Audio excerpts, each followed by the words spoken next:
शिवरात्रि के अगले दिन हमारे यहाँ कुछ ना कुछ स्पेशल बनता है। तो कल थी महाशिवरात्रि, जो कि भोले बाबा के ऊपर व्रत रखा था मैंने भी, और कुछ स्पेशल बनाना था। अब ये समझ नहीं आ रहा था कि कुछ स्पेशल क्या बनाऊं, क्योंकि फौजी साहब की थी बी शिफ्ट, जो कि 12 बजे जाके वो रात को 10 बजे आए थे। 10 क्या 10:30 ही बज गए थे।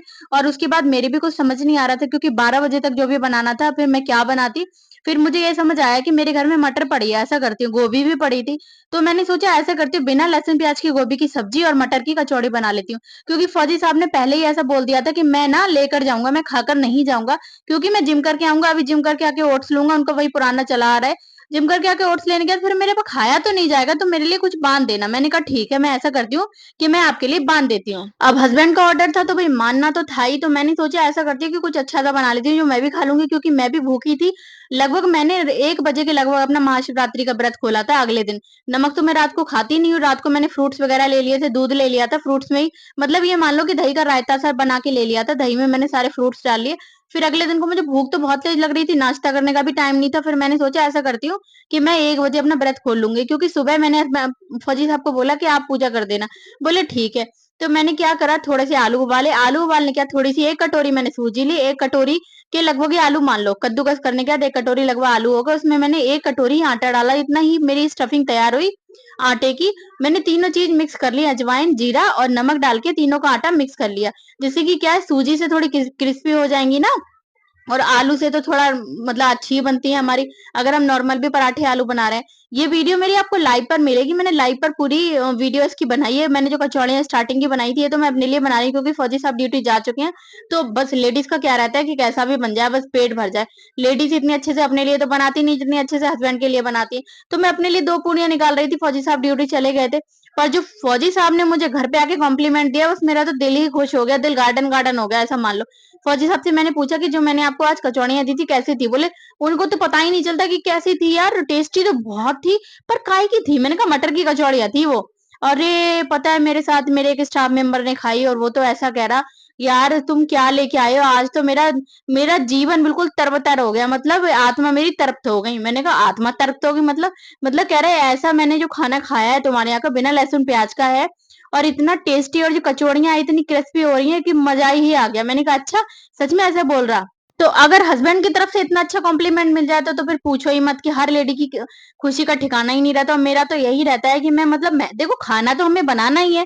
हमारा ये एक जन्म सिद्ध अधिकार है, जो कि हमारे माँ-बाप ने हमें देकर भेजा है, कि तुम्हें ससुराल में खाना बनाना है, चाहे ससुराल अच्छी हो या ना हो, चाहे तुम्हारी मारी क्यों ना पड़े, चाहे तुम्हें कितना भी प्यार मिले, पर खाना तुम्हें ही बनाना है। वो दूसरी बात है कि मेरे हस्बैंड कभी-कभी प्यार में बना देते हैं, जितना उन पे टाइम रहता है। अब तो यहाँ पे चेन्नई में जब से हम आए 8 महीने से, तब से मैंने इनकी लाइफ बहुत बिजी हो गई, क्योंकि चेन्नई में 8 से 10 घंटे की ड्यूटी नहीं, 12 घंटे की पड़ती है, और हैदराबाद में 8 से 9 घंटे की ड्यूटी पड़ती थी। तो वो कभी-कभी देखते थे ये थक गई है या इसका मन नहीं है, तो वो सैंडविच वगैरह, तोरई की सब्जी, आलू टमाटर बना देते थे। कभी-कभी पनीर चिली भी बनाते थे, पर लेकिन 8 महीने में तो उन्होंने मुझे कुछ भी बना के नहीं खिलाया।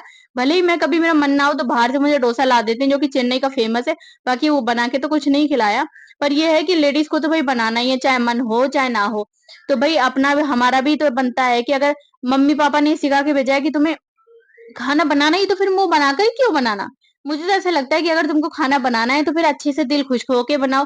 जिससे कि ये है कि मेरी नानी तो ये बोलती थी कि अगर तुम खाना जितने मन से बनाओगे उतना ही टेस्टी बनेगा, और जितना बेमन बनाओगे उतना ही स्वाद नहीं आने वाला। तो फिर मैंने क्या करा, अपने जो आटे की स्टफिंग थी तो वो तो सूजी, आटा, गेहूँ से तैयार कर ली थी। मटर को उबाल लिया था, आप अगर लाइव पे देखेंगे तो आपको पूरी वीडियो मिल जाएगी। मटर को उबालने के बाद अपने जो मसाले रहते हैं, चाट मसाला, गरम मसाला, जीरा पाउडर, थोड़ा-सा नमक, क्योंकि नमक हमने वो आटे में भी थोड़ा-सा डाला था। थोड़ा-सा नमक उबालते पे भी डाला था, तो जो स्टफिंग तैयार की थी उसमें थोड़ा-सा डाला था हल्का-सा, कि मतलब उबलने का पानी तो निकल गया तो फीकी ना रहे। तो ये सारी चीज़ें डालने के बाद मटर को अच्छे से, मतलब बिल्कुल बारीक नहीं किया था, बिल्कुल बारीक हो जाता पेस्ट था, मुझे अच्छा नहीं लगता। मैंने दरदरी मटर रखी थी। पहले ही देख लिया था दबा के कि इतनी रहे मटर, कि मटर का दाना आना चाहिए मुँह में। तो मैंने दरदरी कटोरी से मटर को बाद में जो थाली में लिया, छानने के बाद उसको मैंने कूट लिया। कूटने के बाद जो स्टफिंग तैयार करी उसके भरने के बाद मैंने जो कचौड़ियाँ तो सेंकी हैं, आप देख सकते हैं सूजी की वजह से एकदम करारी-करारी, क्रिस्पी-क्रिस्पी बनी, और बहुत ही ज़्यादा टेस्टी बनी। मैं पहले भी एक बार लास्ट ईयर अपने बच्चे के बर्थडे पे मैंने कचौड़ियाँ बनाई थी, वो थोड़े अलग तरीके से बनाई थी। वो मैंने क्या करा था, क कच्ची मटर को पीस के आटे में मिला लिया था, और उसमें सूजी नहीं डाली थी, तो मुझे लगा तब इतनी अच्छी नहीं बनी थी जितनी अच्छी अब बनी है। उस टाइम हरी-हरी तो हो गई थी, क्योंकि काफ़ी मटर थी, पर इस बार जो स्टफिंग भर के मैंने बनाई है, देख सकते हो, पहली कचौड़ी तो मेरी थोड़ी फट गई, दूसरी कचौड़ी बहुत अच्छी बनी और अपने लिए मैं ज़्यादा अच्छे मन से बना भी नहीं रही थी, 1 बज गया था, मुझे बहुत तेज भूख लग रही थी। तो मैंने कहा बस 2 कचौड़ियाँ जैसे भी बन जाएँ ऐसे ही करती हूँ कि मैं खा लेती हूँ, 1 बज गया। दूसरा दिन भी लग गया, मेरा व्रत भी नहीं खुला है और मैं अच्छे से बनाती हूँ तो फिर और टाइम लगता है। फौजी साहब ड्यूटी जब चले जाते हैं तो पहले तो मैं सोचती हूँ कि काम निपटा के खाना खाऊँ 2 बजे के लगभग। पर कभी-कभी ऐसा रहता है कि मेरा ऐसा मन करता है कि काम तो बहुत है, 3 बजेगा लगभग तो तू खाना खा ले और फिर मेरा कल का व्रत भी था। तो मैंने सोचा आज मैं खाना खा लेती हूँ, खाना खा के काम करती रहूँगी, फिर मैं बाबू को लेके सो जाऊँगी। पर मैंने जो खाना खाया क्योंकि मैंने 2 दिन से नमक तो खाया नहीं था। खाना खाने के बाद मुझे इतनी नींद आई कि मुझे बर्तन भी ना साफ कर मिले, किचन की सफाई भी ना कर मिले। ऐसा मन करे कि बस तू सो जा और इतना नशा चढ़े कहते हैं कि व्रत खोलने के बाद जो नमक खाते हैं उसका बहुत नशा चढ़ता है। पर भई काम तो मुझे करना था क्योंकि मेरा बच्चा 2 साल का है, वो बहुत तंग करता है। कभी-कभी तो ऐसा रहता है कि मेरा काम मतलब 1 घंटे का काम 2 घंटे में होता है। तो मैं सोचती हूँ कि काम पेंडिंग ना रहे, जितना काम हो जाए उतना अच्छा रहे। जिस वजह से मेरी मम्मी भी खिलाफ रहती है, "तू कभी फ़ोन ही नहीं करती है।" तू कभी काम हमें बात ही नहीं कराती है बाबू से, पर मैं उनको क्या बताऊँ कि मेरा काम थोड़ा डिस्टर्ब रहता है। अभी एक काम मैं जो करके गई हूँ, दूसरा काम कर रही हूँ, इतने में बाबू वही काम फैला देता है। तो बस ऐसा ही रहता है, छोटे बच्चों की माँ का काम तो ऐसा ही रहता है, पर ये है कि दूसरी कचौड़ी बहुत अच्छी बनी है और कमेंट में बताना किस-किस को मटर की कचौड़ियाँ बहुत पसंद है और कौन इस तरीके से खाना पसंद करता है, जो एकदम क्रिस्पी रहे और कौन-कौन लेडी इस तरीके से खाना बनाती है कि उसके पति कॉम्प्लीमेंट दे मेरी तरह, उनका दिल खुश हो जाता है। भई अपनी बात बताऊँ मुझे तो बहुत खुशी मिलती है, जब मेरे हस्बैंड मुझे कॉम्प्लीमेंट देते हैं और मैं उनके एक्सप्रेशन देखने के लिए तरसती हूँ बस। बाकी मुझे खाना तो बनाना है, मैं मेरे मन से बनाऊँगी, बेस्वाद खाना वो मेरे मन से खाएँगे। फिर मुझे सुनाएँगे 1-2 कि तुम क्या करते हो यार, तुम मन से नहीं बनाते हो, तो मुझे उस बात से खुशी नहीं मिलती। जब वो खुशी होके सुनाते हैं कि आज तुमने यार ऐसा बनाया था, मेरी फ्रेंड ऐसा बोल रही थी या मेरा दिल खुश हो गया, ऐसा-वैसा। तो मुझे बहुत खुशी मिलती है कि मतलब चलो मेहनत तो करनी है, खाना बनाना ही है तो कम से कम इन्हें पसंद तो आया। इन्हें पेट भर के खाया तो अगर मैं बेमन से खाना बना देती, बेस्वाद होता तो ये पेट भर के भी नहीं खाते, खाना भी वेस्ट जाता। अन्न का भी अपमान होता है, आदमी लोग मुँह पे बोलते हैं आज अच्छा नहीं बना ये वो।